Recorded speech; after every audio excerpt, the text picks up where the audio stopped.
For the past 3.5 years of the war, an archive was established in the Gueto by the Óneg Shabat group. This curious name stems from the fact that the group convened on Saturdays, and for reasons of secrecy, the entire institution was called Óneg Shabat.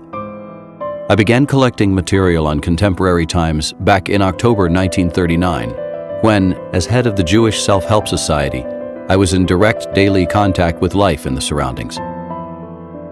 I was receiving news of what was happening to the Jews in Warsaw and its suburbs.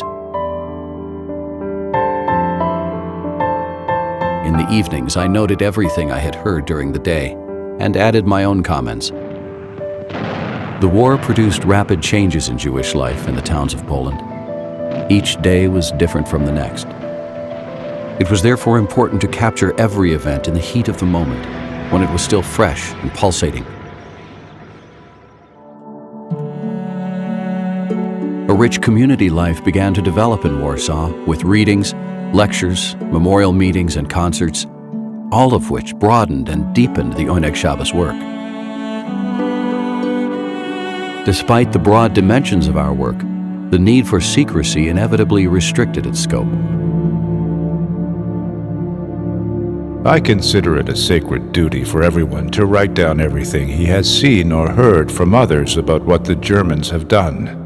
It must all be recorded without a single fact left out. And when the time comes, as it surely will, let the world read and know what the murderers have done. When the mourners write, this will be their most important material. In May 1940, I thought it expedient to organize this highly important work as a group undertaking. Not only adults, but also young people and, in some instances, even children worked for Óneg Shabat. Our aim was a presentation of a photographically true and detailed picture of what the Jewish population had to experience, to think, and to suffer. The Saturday the Gueto was introduced, the 16th of November, was terrible. People in the street didn't know it was to be a closed ghetto, so it came like a thunderbolt.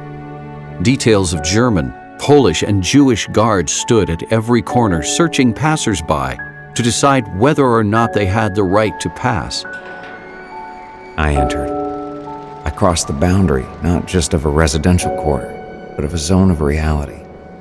Because what I saw and experienced cannot be understood by our reason, thoughts, or imagination.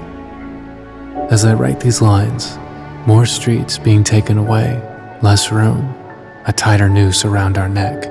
Will we be able to save the Jewish child? The world's turning upside down. A planet melts in tears. And I am hungry. Hungry. I'm hungry. So much material was collected that we all thought the time was ripe for a summary of the various problems and prominent phenomena in Jewish life. We colloquially termed this plan 2.5 years. Many writers were already at an advanced stage of work when a new disaster descended on Warsaw Jewry.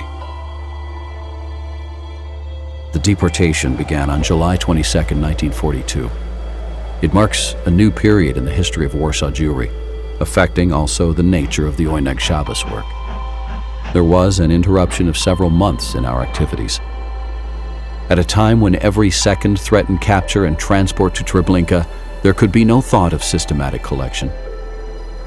Only a handful of people continued to keep diaries and to record their daily experiences, even during the deportations.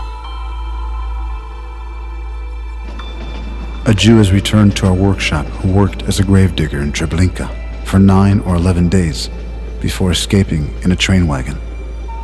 According to what he said, not only Jews from Warsaw are being exterminated in Treblinka, but Jews from all over Europe. In our courtyard, Jews are praying, pouring out their cares to the Creator. I have been charged with the role of guardian of the access gate. I hid the material. Only I knew. I told only my friend Hirschwasser, who is my superior, where the place is.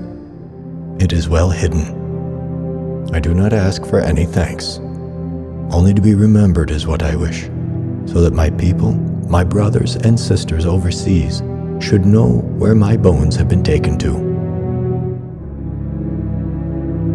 Dear friends, we are writing to you at a time when 95% of the Jews of Poland have already perished in gruesome sufferings in the gas chambers of the slaughterhouses of Treblinka, of Sobibor, of Kelmino, and Auschwitz, or were murdered in the countless liquidation actions in ghettos and camps.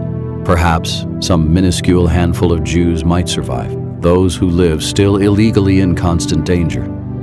Will any of us see the end of the war?